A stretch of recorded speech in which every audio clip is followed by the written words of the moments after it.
I'm back in the shop and the guys are out there harvesting. We've got one combine still in the yard, just waiting on a feeder or a clean grain elevator chain. So Welker Farms is in the process of installing that.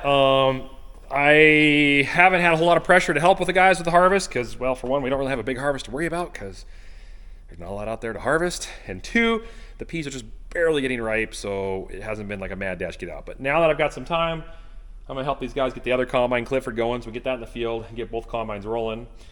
Right now, we are replacing chains on the clean grain elevator. That's on the side of the combine that takes the clean grain up into the hopper at the top. And this chain here is absolutely shot. If you want to know how shot that is, look how far I'm moving this. And just so you know, that end down there is not even moving. I'll prove it. I'll prove it. You guys are doubting me. Fine. Make me do everything. Watch this. Watch this. Watch how bad this is. Look at that. Think we got our money's use out of that? Now watch this. I'll move this one. Here we go. Ready? Grab it in the same spot. So let's count the links. Let's go down the line. You guys have graciously sent us some roller chain. Not that. It's here somewhere. I'll find it. Roller chain kits to remove the pins out of the roller chain, so that way we can shorten them instead of using a grinder and a punch and a bunch of stuff. So I'll do that, but let's get this chain done. Take that one off right there.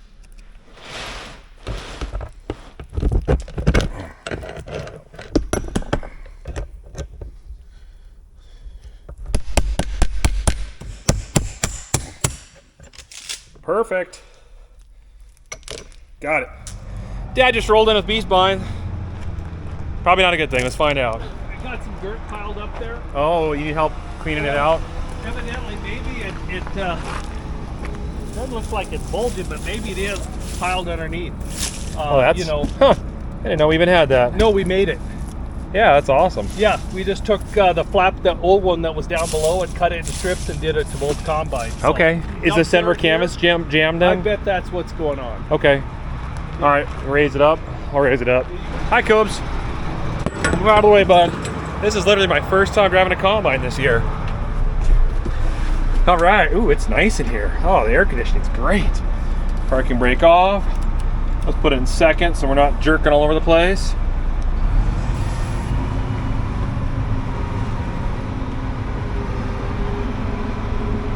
I can get used to this. Man, it's been too long.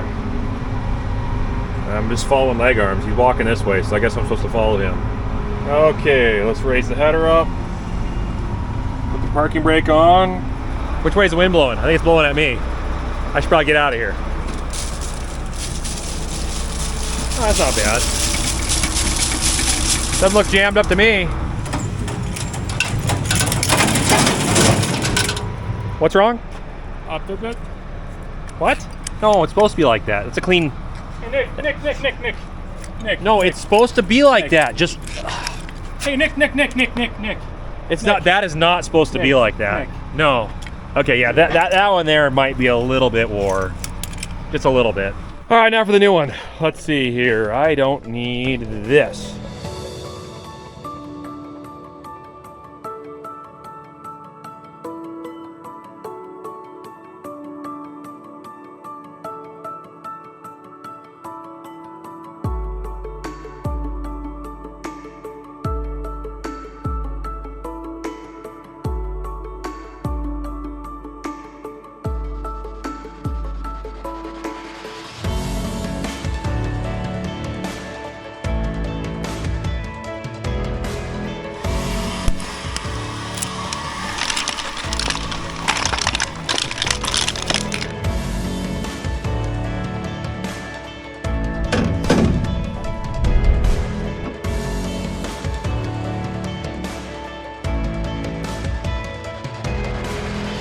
Okay, we're gonna go ahead and put the new chain in.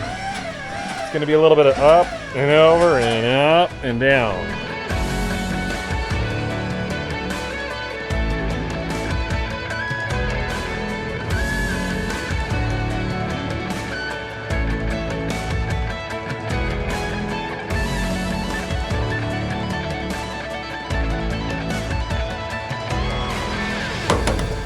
All right, she's all tightened up. Tensioner's all tight. Tighten that chain. Didn't check if that chain's wore out. Just pretend it isn't there, guys. Well, this actually, no, it is fine. And then leg arm saw a little hole right here. This is a typical spot for this rethresher. We plated the other one. Actually, there's a spot right there. We plated this corner. Starting to eat there. So we'll have to take it over. We'll put another piece of iron there.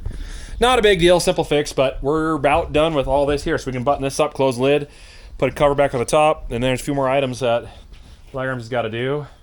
And we can get Clifford in the field going, because it's harvest time. And oh, if you're wondering, yeah, I did just lightly rain on us, just a little teeny bit. That's why it was a little bit of moisture. So it feels good, it smells good, and it cut the temperature down about 15 degrees off 100 degrees Fahrenheit. So yeah, it feels nice. So I just got a call from Dad. I'm heading over here to the bins. As you can tell, I'm actually here at the bin site. And something bad happened to his combine. I'll let him explain that to you guys shortly. Yeah. Fun. It's fixable, that's all that matters. We're gonna go out there and watch the truck dump. Because the truck's full, the combines are full. And Nick's busy on his house, so. All right, let's go. Dad, do we get to go in the You need to get your shoes on. Hi, everybody. Dad. So my dad was running the combine. He got out because something plugged in on his header. He was fixing it, got back in, shut the door. Door shattered. Yeah, that's not fun. Anyways, he's gonna run down. He's calling around trying to find a door, and we think we found one in Glasgow. He's gonna see if he can go down there and get one. Cause yeah, it's a major inconvenience. Anyways, one combine out of commission. It's quite miserable to run a combine without a door, with no AC and bugs going in there and a bunch of chaff. It's doable. I told him I'd run it, but he's like, I'm going down to Glasgow to get one. I was like, all right. Sounds good, Dad. I guess I'll be stuck in the combine over here. There we go. Well, that was entertaining. Was not expecting that, that's for sure. Crazy that it just shattered. I don't know what caused it. If it was slightly fractured at some point. But yeah, he's gonna go get one.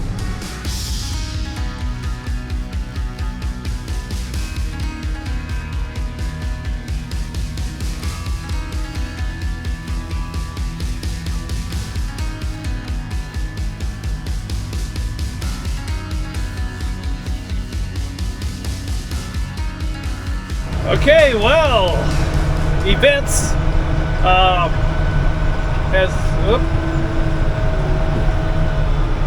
looks like we got a truck, a little congestion here. Yeah, Brad's hauling grain back to the, well, last year's grain to the elevator. They want it right now, and then we're cutting peas. But anyway, had a event happen when I was harvesting about a half hour ago, and I was gonna get out because there was a plug underneath in the feeder house. I thought maybe a rock or something, but it's really the front belt of the draper that pulls it into the feeder house is slipping. So I was gonna get out, clean it out, and then take it back to the shop and get the wrenches I need to tighten it. I opened the door, and voila! I think I have an open door policy. So, yeah, I got great ventilation. It kind of sucks when you're cutting the wrong direction, and it's not quite as quiet in here, but lots of fresh air. So we called. There is a couple doors available, but they're a little over 300 miles away. So I'm heading back. I'm going to park this, and then I'll be jumping in a vehicle and heading east to a store of the dealership here in Montana, and pick up a new door. Wow. Yeah, I think that shattered my efficiency of acres today. While combines are parked, they got greened out a little bit. I guess peas are just a little bit too green at the moment, so while they're waiting on stuff to ripen, which with the weather the way it is, shouldn't take too long. I've got a little bit of a break between house building. I think it's time I'm gonna grab Big Brute with the weed it system, and I'm gonna do something we don't normally do. I'm gonna start spraying behind right where we had the combines harvesting.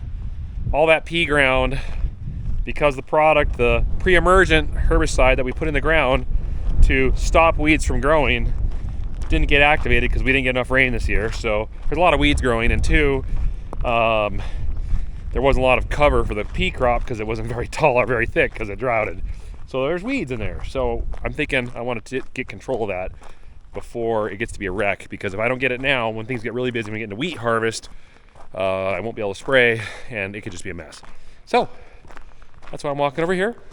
Let's grab the big dog, let's take him over, fill him up, and let's go knock out some acres and just clean up these pea fields, because I'm excited to see some clean fields and not 3 feet tall weeds by the time we get to it after harvest.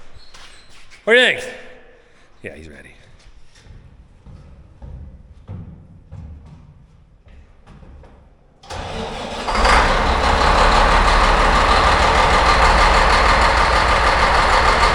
Okay,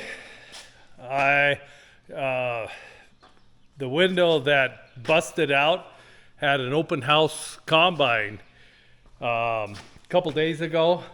Well, then I took off, let's see, no, it was yesterday. Boy, I'm getting confused. Anyway, took off, drove 300 miles to a dealership that had the glass door. And here it is. It's in one piece.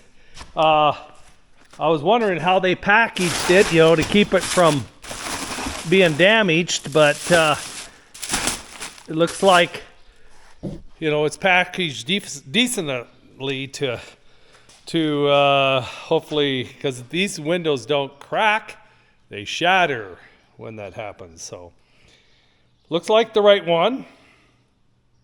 So we'll go ahead and I'm gonna carefully put it on top of this to keep it from scratching.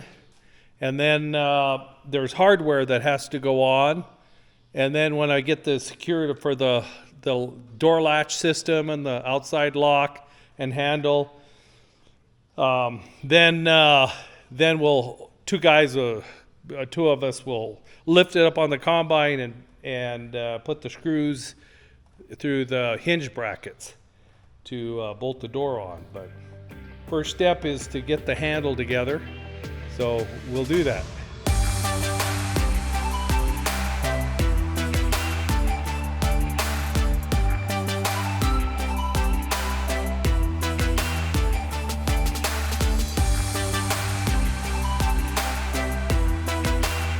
Now we got that gasket adhesive on this, well, I guess you could say weather stripping. Actually, I don't really know what it's called, but I'm going to call it that. And we're just going to put the hardware on the door and we're just going to let it sit. So that way that gasket material can glue to the window and then it doesn't come off when we're trying to put it on the combine. And while that's gluing and that's all ready to go, or while it's getting ready to go, we're going to go get a truck, go dump it and do a couple things. Right now we're greened out a little bit. The peas are on the edge to harvest, so we're not in a rush to get out in the field, which is good because, yeah, we don't like to be rushed too much, but that happens a lot. So anyways, we'll put this together, let it sit, and then put it on the combine when it's ready.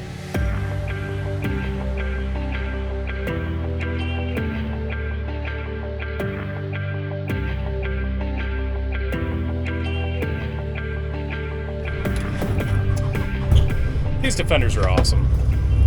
Quick and easy, fast, furious, And fun. and fun. All right. Oh, Peterbilt. Sure starts good. Where's the button? Oh, it's on this side.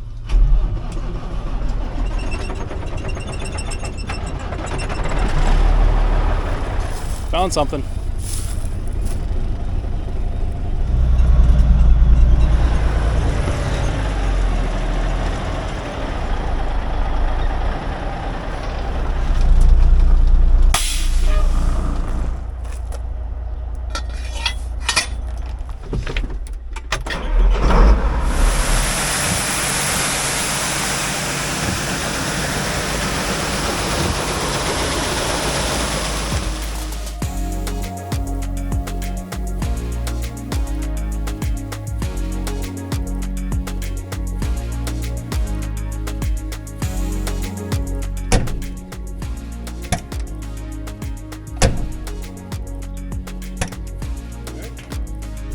Door.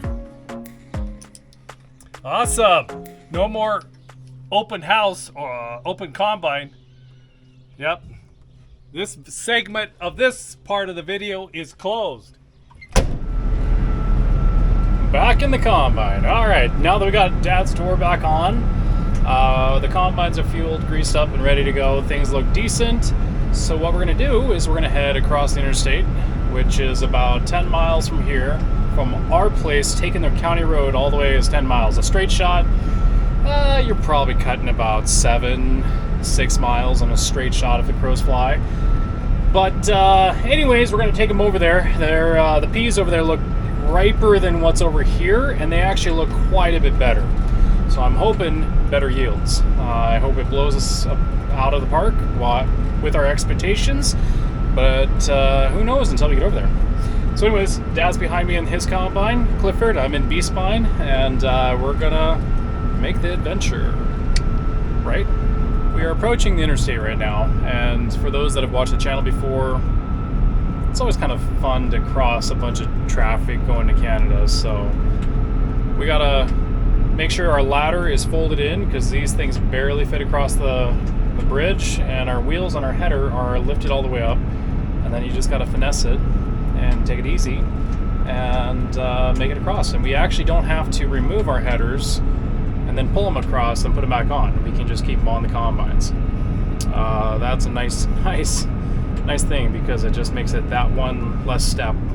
So anyways, yeah, heading up here to the bridge, and I'm going to slow down, then I'll put it in a lower gear and swap the ladder, and away we go.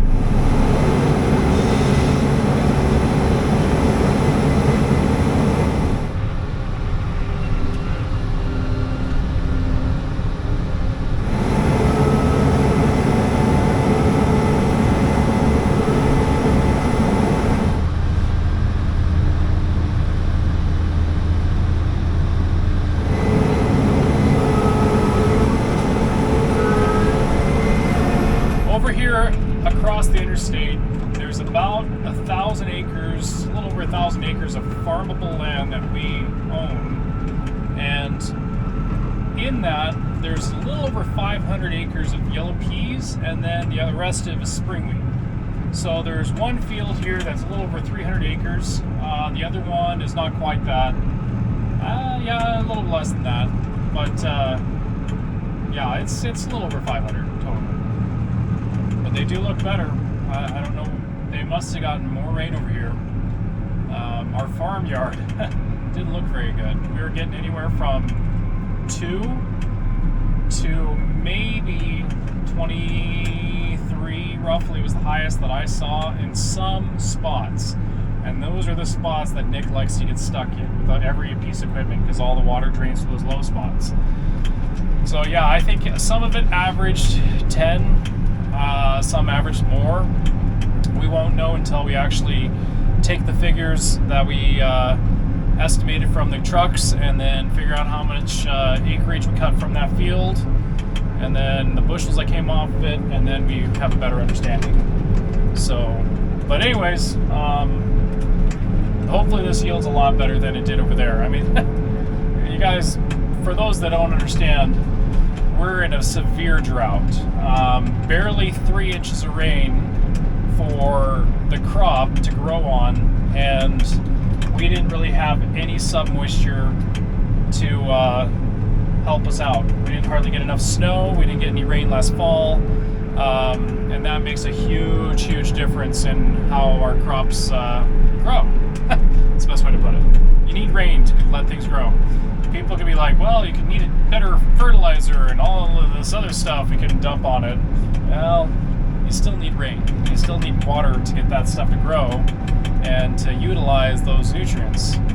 So anyways, this has been an interesting year. This is the third year of being in a drought, and yeah, it's getting a little annoying, a little disappointing, but we're making it happen.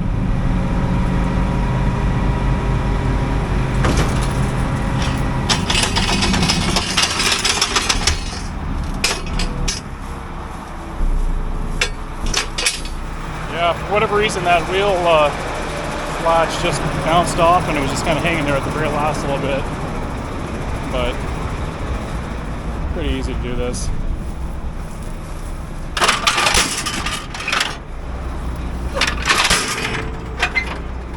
Well, I'm cutting over here right now.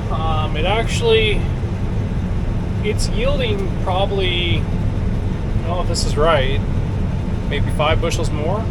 It jumps anywhere from 12 bushels an acre to 17 roughly, or a little bit more than that. So it's yielding more. It's not like a huge significant more, but hey, we'll take it. That's it's always nice to have a little bit extra bushels per acre.